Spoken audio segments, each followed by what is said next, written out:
Welcome to my passion project, the Wine Find Talks. This is where I share one wine that I love, why I love it, and then we taste it. So, let's talk. The wine I'm sharing with you today is a 2022 Concha Toro Casillero del Diablo Pinot Grigio Reserva from Chile. Now this is a great wine for a couple of really important reasons. It's from one of the world's most respected and reliable producers, Concha Toro. Concha Toro's been making wine for more than 130 years. So it's been building people's trust, vintage by vintage, and is now available in more than 140 countries. It's one of those wineries that you can count on not to let you down.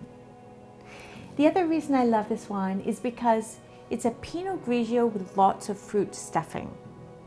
If you find Pinot Grigio to be too neutral for your taste a lot of the time, then this is your bottle.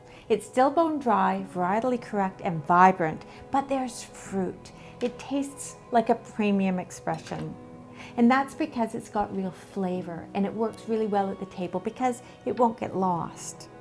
If you haven't looked at Chile for Pinot Grigio, do so with this bottle. Not bad for wine that costs about $15 in Canada and less than $10 in the US. So let's taste. In the glass, you'll notice the color. It's pale, but it's not water white. It's straw because it's stainless steel fermented. There's no wood here, but it's, you can tell by just looking at it that there's going to be something going on in that glass.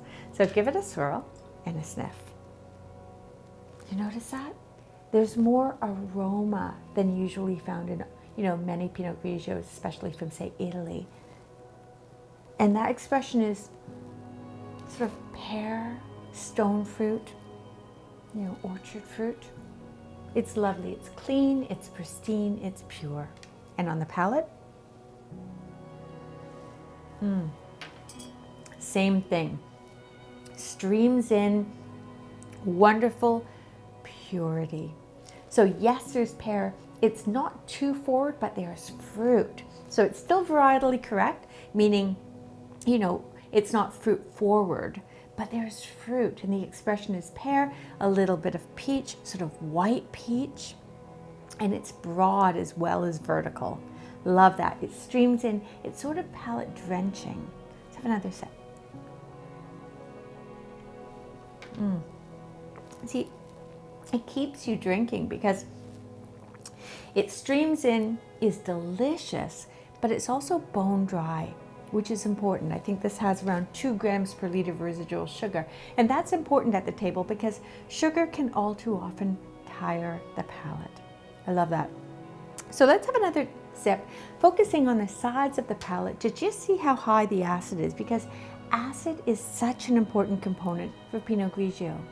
It's, acidity is the sour streak or the verticality that holds up the wine and makes it quenching and finishes, scrapes the palate clean. So have a sip. I'll just focus on the sides of the palate to assess the acidity. Wonderful. Wonderfully mouthwatering, high acid, but broad, streams in, and it lingers on the finish too, bridging to whatever you're going to have with it. The other thing I like about this wine is 12% alcohol. So very light. And you'd not know that. You'd not notice it really because there's so much fruit stuffing. But there's also no alcoholic heat at the back of the palate, which can be found in, wines that are tipping around 13 or 14% if they're white. So this is a wine that's beautifully balanced, totally pristine, wonderful at the table, great value, and it's a Pinot Grigio from Chile that you can count on.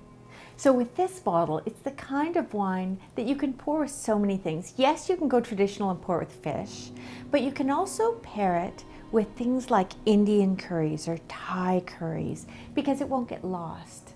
And that fruit is going to season the palate and stand up to those flavors. Or go Chilean and pour it with a plate of empanadas. That is what I wanted to talk about.